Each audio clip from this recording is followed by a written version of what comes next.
صل علی سیدنا محمد وعلی آلہ وصحبہ عدد ما فی علم اللہ صلاۃ دائمۃ بکلام اللہ. بزرگان محترم، عزیزان گرامی، ہمارا دین اسلام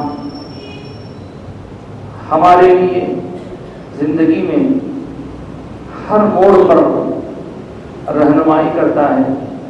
کون سا کام کرنا ہے، کون سا کام نہیں کرنا ہے، کس کام کو چھوڑ دینا ہے، کس کام کو اختیار کر لینا ہے.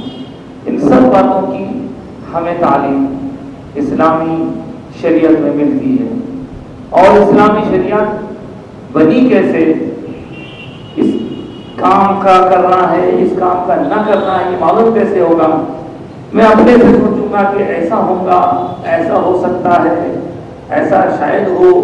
یہ ساری خیال آرائیاں میری کسی کام کی نہیں، بلکہ جو بات کرنے کی ہے وہ اللہ رسول کے ذریعے ہم تک پہنچے، جو بات نہ کرنے کی ہے وہ اللہ رسول کے ذریعے ہم تک پہنچے. یہ دین کا اصول ہے.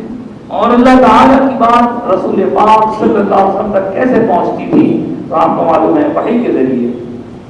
جو پیغام اللہ اپنے بندوں تک پہنچاتا ہے اس کو وحی کہتے ہیں. اور اس کی دو قسمیں بتائی گئی، ایک ہے وحی مطلوب، یعنی ایسی بات، ایسی وحی جس کی تلاوت کی جاتی ہے قرآن مجید، اور دوسری بات وحی غیر مطلوب جو تلاوت نہیں کی جاتی مگر ہے تو وہ بھی وحی. اب قرآن اور حدیث اللہ رب العزت کی طرف سے حبیب پاک علیہ السلام کے ذریعے ہم تک پہنچے ہیں. تو اس میں ایک بات بطور خاص یہ کہ جو بھی حکم آنا تھا وہ پہلے ہی آ گیا. آج اگر کوئی یہ دعویٰ کرے کہ میرے پاس بھی اس کام کو حرام قرار دینے، اس کام کو جائز قرار دینے کا حکم آیا ہے، تو اس کی کوئی بھی بات نہیں مانے گا. اسی لیے نہیں مانے گا کیونکہ وحی آنی تھی، آ گئی. حضور پاک علیہ السلام آخری نبی ہیں. حضور کے بعد نہ کوئی نبی آیا ہے، نہ کوئی رسول، نہ وحی آئی ہے، نہ کوئی فرشتہ وحی لے کر آیا. جو ہونا تھا، جو حرام ہونا تھا، وہ کام پہلے ہی حرام قرار دے دیا گیا. جس کام کو حلال قرار دینے کا اللہ کا منشا تھا اسے پہلے ہی حلال قرار دے دیا گیا. اور اب یہ کام، یہ اتھارٹی اللہ رسول کی، کسی دوسرے کو یہ اختیار نہیں کہ حلال کو حرام قرار دے، یہ حرام کو حلال قرار دے. اب دیگر جو ہماری زندگی میں مختلف مسائل پیدا ہوتے ہیں تو اس میں علماء کرتے ہی ہیں کہ اس جیسا کوئی مسئلہ قرآن حدیث میں ہے اس کو بنیاد بنا کر اس کا مسئلہ حل کرتے ہیں. لیکن کوئی نئے سرے سے حرام اور نئے سرے سے حلال کی تعین اپنے طور پر نہیں کرتا. اور میں نے قرآن پاک کی اس آیت مبارکہ کو آج ابتدا میں پڑھنے کی سعادت حاصل کی ہے. وہ سورۃ المائدہ کی آیت ہے. اللہ پاک فرما رہا ہے، یا ایھا الذین آمنوا، اے ایمان والو، لا تحرموا طیبات بما احل اللہ لکم. اور دیکھو، تمہارے لیے جو پاک چیزیں حلال قرار دے دی گئی ہیں انہیں تم حرام مت بناؤ. جو پاک چیزیں تمہارے لیے حلال قرار دے دی گئی ہیں انہیں حرام مت بناؤ. ولا تعتدوا، اور دیکھو حد سے آگے مت بڑھو، ظلم و زیادتی مت کرو. ان اللہ لا يحب المعتدین، بے شک اللہ تعالی حد سے آگے بڑھنے والوں کو، زیادتی کرنے والوں کو پسند نہیں فرماتا. آپ کے ذہن میں یہ سوال اٹھ سکتا ہے کہ آج اس آیت مبارکہ کو پڑھنے کا سبب کیا ہوا، کیوں یہ آیت شریفہ سنائی جا رہی ہے. قرآن مجید کی 6000 سے زائد آیتوں میں اس آیت پاک کو آج عنوان سخن کیوں بنایا گیا. آخر اس آیت کی روشنی میں کیا کچھ کہا جانے والا ہے، یہ سوال اٹھ سکتا ہے. فطری بات ہے. دیکھیے، ہم دیکھ رہے ہیں کہ زندگی میں مختلف ہمارے جو ضروریات ہیں ان کی تکمیل کے لیے ہم جو طریقے اختیار کرتے ہیں، ان طریقوں کے اختیار کرنے میں زندگی میں مختلف ایسے مراحل آتے ہیں کہ جب ہمیں رہبری کی ضرورت ہوتی ہے. اگر راہبر صحیح ہو، اگر رہنما صحیح ہو، اگر راہ دکھانے والا درست ہو تو ہماری راہبری صحیح طور پر کرے گا. لیکن اگر راہبر اور رہنما درست نہ ہو تو اس سے اگر ہم پوچھ لیں گے تو بجائے راستے پر پہنچنے کے غلط راستے کی طرف ہم موڑ دیے جائیں گے. اسی بات کو بیان کرنے کے لیے میں نے یہ ساری بات کہی. پچھلا مہینہ گزرا ربیع الاول کا، اب یہ مہینہ ہے ربیع الاخر کا. ربیع الاول میں بھی اور ربیع الاخر میں بھی ہمارا طریقہ یہ تو سال تمام ہوا کرتا ہے کہ ہم کچھ بھی کام کرتے ہیں تو اس کام کے بارے میں یہ سوچتے ہیں کہ یہ کام ہم کو تو فائدہ پہنچا رہا ہے، جو ہمارے پیارے، جو ہمارے پچھلے جو بڑے لوگ گزر گئے ہیں ان کو بھی اس کا ثواب پہنچے. یہ ایک ہماری نیت ہوتی ہے. اور ہم خود مرہ دیکھتے ہیں کوئی گزر جاتا ہے تو آپ اس کے لیے ایصال ثواب کی بات ہوتی ہے. تو یہ ایصال ثواب ایک ایسا موضوع ہے، بہت کچھ اس پہ کہا جا سکتا ہے. مختصراً یہ کہ ایصال ثواب کے بارے میں اگر کوئی اس کو درست سمجھ کے کچھ کرنا چاہتا ہے تو اسے روکنے کے لیے 4 ہاتھ پڑتے ہیں. بھائی یہ مت کرو، یہ حرام ہے، یہ نادرست ہے، یہ شرک ہے، یہ بدعت ہے، وغیرہ وغیرہ. اب وہ آدمی حیران ہو جاتا ہے، پریشان ہو جاتا ہے کہ صاحب کیا کیا جائے. پچھلے مہینے میں بھی ہم نے بہت سا کھانا کھلایا، اب یہ مہینے میں بھی کھانا کھلاتے ہیں، سال تمام چلتے ہی رہتا ہے. لیکن کسی بات پر اگر کوشچن مارک لگا دیا جائے، پرشن چہن لگا دیا جائے یا سوال یا نشان لگا دیا یہ کرنا ہے کہ نہیں، تو آدمی کنفیوز ہو جائے گا. وہ پریشان ہوگا کہ بات تو عجیب سی ہے، یہ اسلام میں جائز نہیں ہے، یہ حرام ہے، یہ نادرست ہے. تو ایسا ہی ایک سوال ہمارے پاس آیا کہ صاحب یہ ایصال ثواب کیا ہے؟ اس لیے کہتے ہیں کہ قرآن حدیث میں کہیں ایصال ثواب کا ذکر ہی نہیں ہے.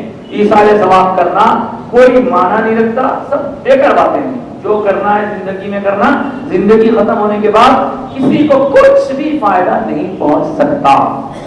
سوال اٹھا کہ جب سوال اٹھتا ہے تو اس پر غور و فکر کرنے کا حق کسی کو ہے. ہر آدمی اپنے اپنی لیول کے حساب سے غور و فکر کرنے کی کوشش کرتا ہے. میں نے سوچا کہ آج اسی کو اپنی گفتگو کا عنوان بنا لیا جائے. کیا ایصال ثواب ہے؟ کیا کہتے کس کو ہیں؟ تو جیسے میں نے کہا ثواب کسی کام کے اچھے بدلے کو کہتے ہیں اور ایصال یعنی پہنچانا. عربی ورڈ ہے ایصال ثواب. کیا ایصال ثواب کسی کے لیے کیا جا سکتا ہے؟ اور اگر کیا جائے تو اس کو فائدہ ہوتا ہے؟ کیا مرنے کے بعد اس کا کسی کا گزر جانے کے بعد کچھ اس کا فائدہ ہم کر سکتے ہیں یہاں سے بیٹھے بیٹھے، یا انتقال ہوتے ہی اس کا سب کچھ ختم ہو جاتا ہے؟ یہ سوالات ہیں جو کبھی کبھی پریشان کرتے ہیں، خاص طور سے ہماری نوجوان نسل. تو میں سب سے پہلے ایک ایسی حدیث پاک آپ کی خدمت میں رکھوں گا جس کے بارے میں کسی کو کوئی اختلاف نہیں. ہر وہ آدمی جو قرآن و حدیث کو مانتا ہے اس حدیث کو مانتا ہے. وہ حدیث کیا ہے؟ سرکار عالم صلی اللہ علیہ وسلم نے فرمایا قال رسول اللہ صلی اللہ علیہ وسلم اذا مات الانسان انقطع عنه عمله. جب انسان موت سے دوچار ہوتا ہے یا موت سے گزارا جاتا ہے تو اس کا عمل منقطع ہو جاتا ہے، کٹ جاتا ہے. وہ کچھ نہیں کر سکتا، یعنی کچھ اپنے قبول کر سکتا ہے یا برا کر سکتا ہے. مگر سرکار نے ایکسپشن کیا، ایکسپشن اس میں سے ایک بات نکالی اور کہا الا من ثلاث. ہاں مگر 3 چیزیں ایسی ہیں جن کا ثواب پہنچتا ہے. وہ کون 3 چیزیں ہیں؟ نمبر 1 کہا الا من صدقۃ جاریہ. صدقہ جاریہ کوئی ایسا نیک کام جس کا کنٹینیوس فائدہ پہنچتا رہے. جیسے کسی نے مسجد بنا دی، مسجد میں کچھ لگا دیا، مسجد کی کوئی خدمت کر دی، اپنی حیثیت کی بتا دی. اب جب تک مسجد باقی، مسجد میں وہ چیز باقی، لوگ جب تک اس سے فائدہ اٹھا رہے، وہ زندہ رہے انسان لگانے والا یا گزر جائے اس کو ثواب پہنچتا رہے. خبر پہ جانے کے بعد بھی ثواب پہنچتا رہے گا. اس کو آپ ایسا سمجھ سکتے ہیں کہ پینشن ہے. پینشن انہیں ڈیوٹی پہ رہ کر کام کر لیا اور پینشن ملتی رہے گی، گزر جانے کے بعد بھی ملتی رہے گی. کسی نے باولی کھدوا دی، کسی نے مسافر خانہ بنا دیا، کسی نے مدرسہ بنا دیا، یہ سب چیزیں. اب جیسے ابھی مجھے معلوم ہوا کہ ہماری مسجد میں جو ماشاءاللہ حیدرآباد کی ایک منفرد مسجد ہے، بعض لوگوں کا کہنا ہے کہ پورے حیدرآباد میں اتنا گول سرکل والی مسجد کہیں نہیں. اب اس کا اصل نام تو مسجد حافظ ڈنکا ہے، گول مسجد کے نام سے مشہور ہوئی. خیر، تو اس مسجد کو جو ماشاءاللہ بڑی خوبصورت بھی ہے اور لوگوں سے آباد بھی ہے، اللہ کے فضل و کرم سے شہر کے بیچوں بیچ ہے اور ماشاءاللہ جو لوگ آتے ہیں. تو آنے والے زمانے میں گرما کی شدت کی وجہ سے لوگوں کو بڑی دشواری ہو رہی ہے گرمی سے، کولرز وغیرہ لگا رہے ہیں، لیکن اب ذمہ داران نے یہ فیصلہ کیا ہے کہ اس میں اے سی لگایا جائے۔ اے سی لگانے کے 2 فائدے ہوں گے، ایک تو یہ کہ آنے والوں کے لیے سہولت کا باعث ہوگا، ہوا وغیرہ ٹھنڈک رہے گی، دوسرا یہ کہ جب اے سی لگائیں گے تو اس کا سارے دروازے، اس کی کھڑکیاں سب بند ہو جائیں گے، تو وہ ساؤنڈ پروف بھی ہو جائے، یعنی اب جو باہر سے جو آوازیں ہم کو آ رہی ہیں وہ بھی بند ہو جائیں گے۔ خیر یہ تو درمیان میں آگے بات، اگر کوئی صاحب اس سلسلے میں انٹرسٹڈ ہیں اور ہونا بھی چاہیے جو جتنا، تو وہ اے سی لگا دیا جائے گا، تو جب تک اے سی اچھا رہے گا، جب تک فائدہ ہوتے رہے گا لوگوں کو، ٹھنڈی ٹھنڈی ہوا میں لوگ نماز پڑھتے رہیں گے، تب تک وہ آدمی سلامت رہے لگانے والا۔ اگر نہ بھی رہے تو خبر میں اس کو ٹھنڈی ٹھنڈی ہوا آتی رہے گی، اسے کہا یہ کہاں سے آ رہی، کہے گا کہ بستی میں ہاں ڈنگا میں جو ٹھنڈی ہوا لوگوں کو پہنچا رہا ہے وہاں ادھر ہوا پہنچ رہی ہے، ادھر ہوا پہنچ رہی ہے انشاءاللہ۔ خیر تو جس کو اگر دلچسپی ہے ہونا چاہیے، آپ اس سلسلے میں آگے بڑھ سکتے ہیں، ذمہ داروں سے مل سکتے ہیں، مولانا صاحب اور ہمارے صدر صاحب اور آدم بھائی بڑا سے۔ تو میں کہہ رہا تھا کہ ایصال ثواب اس کے ذمے میں ایک صدقہ جاریہ، دوسرا کہا فرمایا نے او علم ينتفع به، ایسا علم جس سے فائدہ پہنچے۔ آپ جو علم حاصل کرتے ہیں اس کے تو الگ الگ قسمیں ہوتی ہیں، ایک فائدہ پہنچانے والا علم، ایک نقصان پہنچانے والا علم۔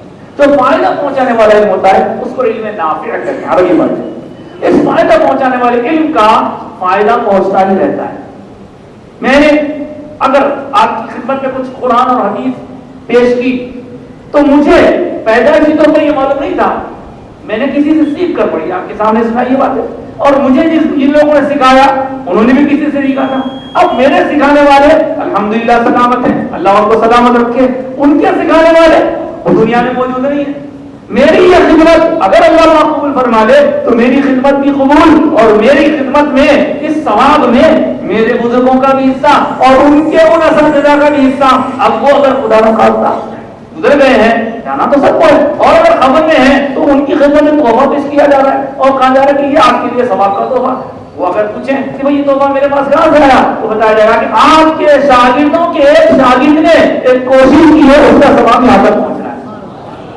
پتا چلا کہ یہ او علم ينتفع، سمجھانے کے لیے میں عام پر بات کرنے کی کوشش کرتا ہوں۔ تیسری چیز ہے او ولد صالح يدعو له، تیسری چیز کہ اپنے گزرے ہوئے لوگوں کے لیے ان کی اولاد، نیک اولاد دعا کرے تو وہ دعا بھی پہنچتی ہے۔ اگر مر جانے والے کے لیے کوئی فائدہ نہیں ہے تو سرکار کا یہ ارشاد کیا کرے گی، برابر ہے فائدہ۔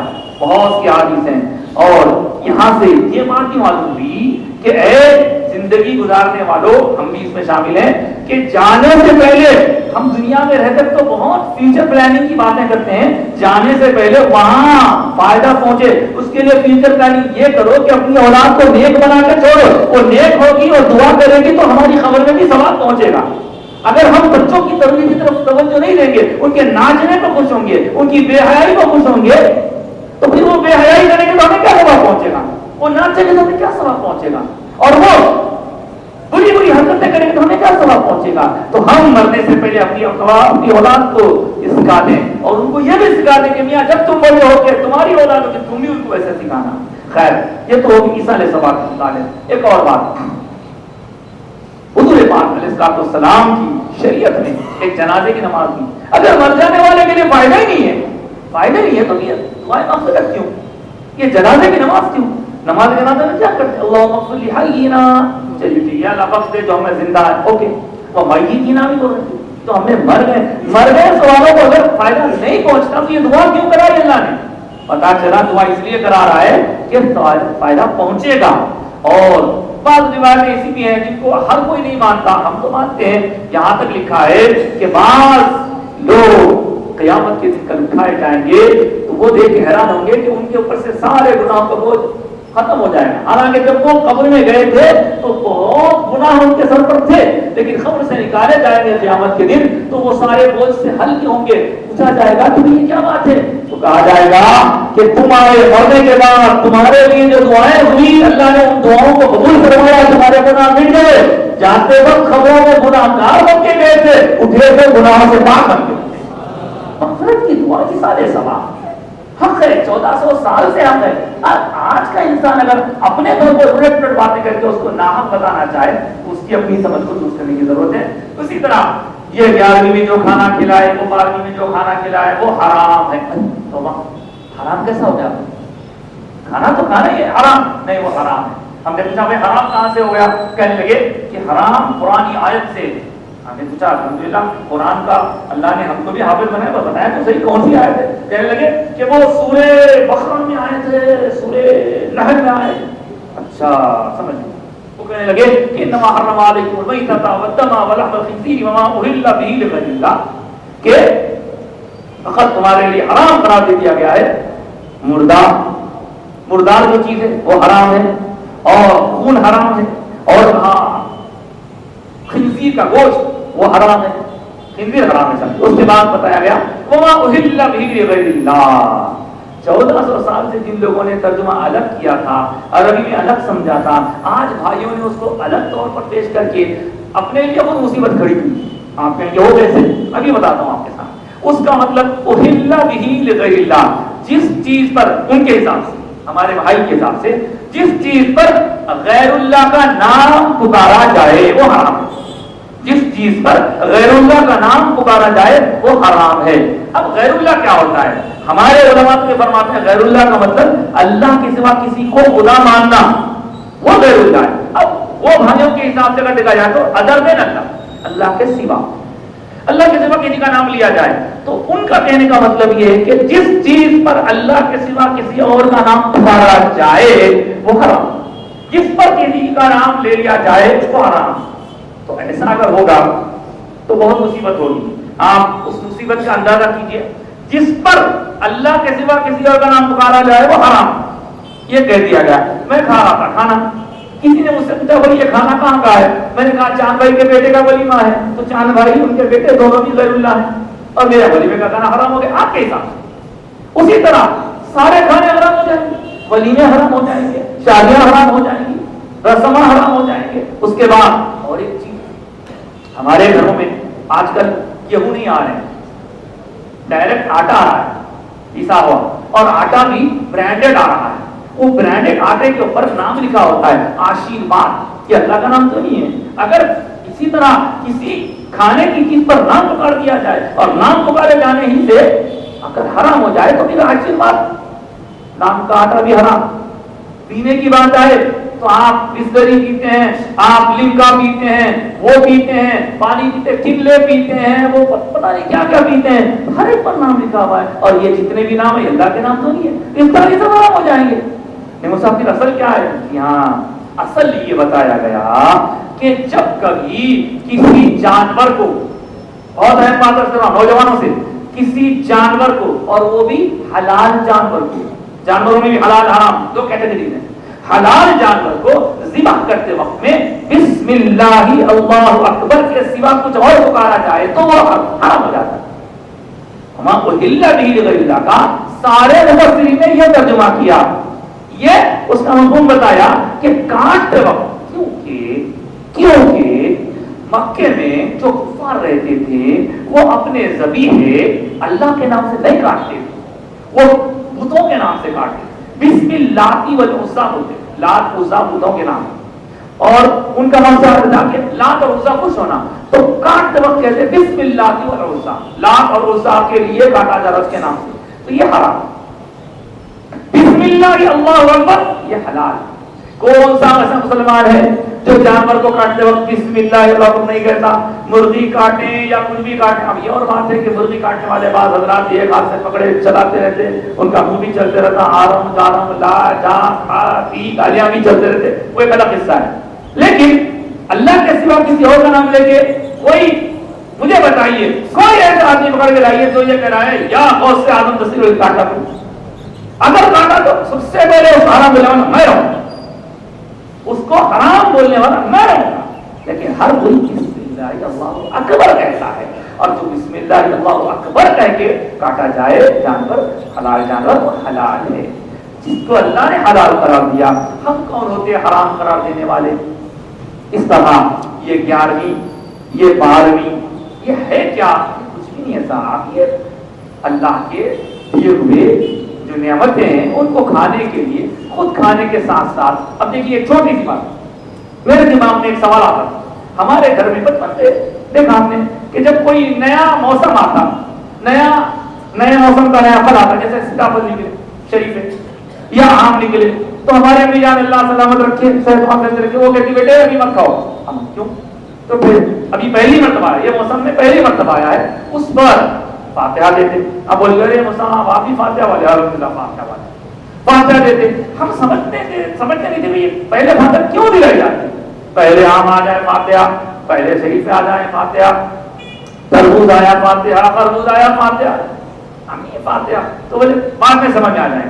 جب الحمدللہ بعد میں پڑھنے لگے، پڑھتے پڑھتے یہاں تک پہنچے کہ سرکار عالم صلی اللہ علیہ وسلم کی خدمت میں صحابہ کا طریقہ تھا، جب بچہ پیدا ہوتا تو پہلے حضور کی خدمت میں جاتے، جب نئے موسم کا نیا پھل آتا تو حضور کی خدمت میں جاتے اور حضور کے لیے برکت کی دعا فرماتے.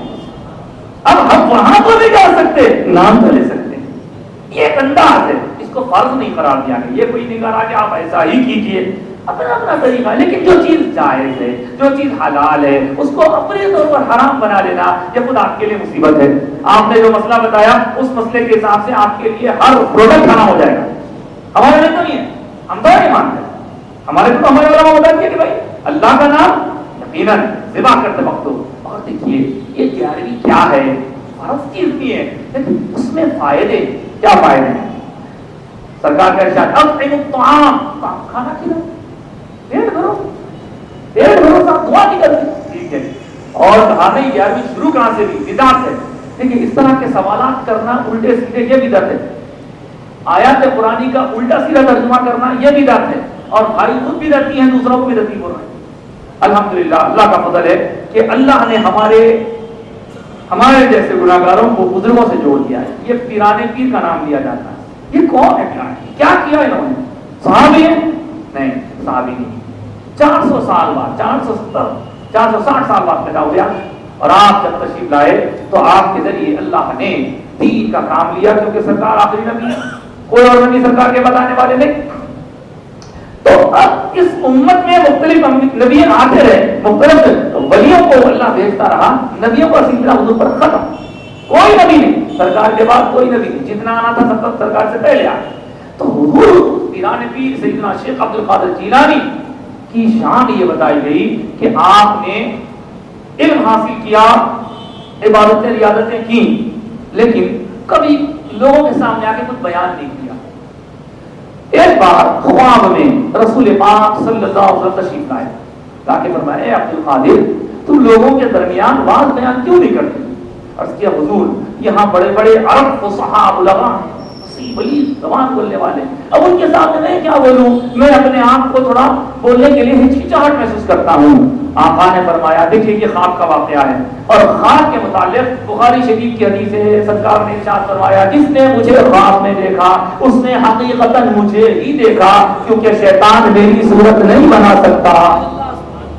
حدیث پاک ہے بخاری شریف میں ایک نے متعدد مقامات پر آئی ہے. سرکار کے اس ارشاد کو ماننے والوں کے لیے یہ واقعہ کوئی مانے نہیں، کوئی پریشانی کے باعث نہیں. اب نہیں ماننے والوں کے لیے اللہ توفیق دینے والا ہے. وہ کتاب کو سرکار نے نوازا.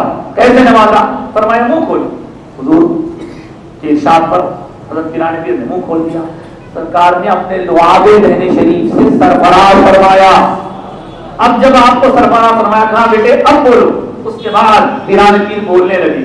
جب بولنے لگے بیان کرنے لگے، مدرسہ تھا مدرسے کی جگہ ناکافی ہونے لگی. اس کے بعد مدرسے سے مسجد میں آ گئے، وہ جگہ ناکافی ہونے لگی. وہاں سے نکلے تو بڑے میدانوں میں بیان ہونے لگا، اور بیان ہوتے وقت کی ایسی کیفیات اللہ اکبر. بڑے بڑے علماء، بڑے بڑے محدثین، بڑے بڑے فقہاء جن کی کرامتوں کے، جن کی عظمتوں کے قائل. ایک چیز ان میں سے یہ سن لیجئے کہ پیرانے پیر جب بیان کرتے تو 70 ہزار آدمی آپ کے بیان میں موجود رہتے تھے.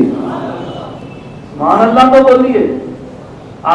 لیکن سوال اٹھا ارے آپ یہاں سوال کیے تو آپ کی آواز سننے نہیں آتی. 70,000 کی آواز سے سننے کی یہی تو بتانا چاہ رہا ہوں. 70,000 آدمی کا جمع کثیر ہوتا، اس میں کئی ایسے ہوتے جو نئے نئے اسلام قبول کرنے والے ہوتے، کئی ایسے ہوتے جو گناہوں سے تائب ہوتے، کئی عیسائی مسلمان ہوتے، کئی موسائی مسلمان ہوتے، کئی پارسی مسلمان ہوتے. ہوتے, کوئی محفل ایسی نہ تھی جس میں مسلمان ہونے والوں کا تانتا نہ بنا ہوتا ہو. الغرض پیران پیر 70,000 آدمی کو خطاب کر رہے ہیں. آخر کیا بات ہے, 70,000 آدمی کیسے سنتے تھے؟ یہی تو بتانا چاہ رہا ہوں. آج کے واقعات میں, مستند واقعات میں بڑے بڑے لوگوں نے لکھا, حتیٰ کہ علامہ ابن تیمیہ بھی آج کی عظمتوں کے قائل ہیں. جو لوگ اعتراضات کرتے ہیں وہ علامہ ابن تیمیہ کو بہت بڑا مانتے ہیں, وہ ابن تیمیہ بھی آج کی عظمتوں کے قائل ہیں. اور پھر پیران پیر کا حال یہ کہ 70,000 آدمی سن رہے ہیں, اور جب آپ بیان کر رہے ہیں تو سامنے والا پہلی صف میں بیٹھا ہوا شخص جس طرح آسانی سے آپ کی آواز سن رہا ہے, سب سے آخری صف والا آدمی بھی آپ کی آواز کو ویسے ہی سن رہا ہے. آپ یہ کیسے ممکن ہوا؟ یہی تو سمجھ میں آتا ہے عام آدمی اور ولی کا جو فرق ہے. اللہ نے فرمایا, اللہ کے حبیب نے حدیث قدسی میں بیان فرمایا, جب بندے کو اللہ چاہتا ہے, محبت کرتا ہے, تو ایک ایسی منزل آتی ہے, ایک منزل میں بندہ اللہ سے پیار کرتا ہے, ایک منزل ایسی آتی ہے بخاری شریف کی حدیث ہے کہ اللہ بندے سے پیار کرتا ہے. جب اللہ بندے سے پیار کرتا ہے تو اللہ پاک فرماتا ہے میں اس کی زبان بن جاتا ہوں جس سے وہ بولتا ہے, میں اس کے کان بن جاتا ہوں جس سے وہ سنتا ہے, میں اس کے ہاتھ بن جاتا ہوں جس سے وہ پکڑتا ہے. میں نے سمجھ لیا تو اللہ بنا نبی کی زبان میں بہت طاقت دیا, اور آدمی پکارے تو 200 تک ختم ہو جائے, لیکن بنا نبی اللہ کی عطا سے پکارے تو 70,000 آدمی بھی اس کو آسانی سے زبان کرتے ہیں. بہت سے واقعات ہیں آپ کے بارے میں.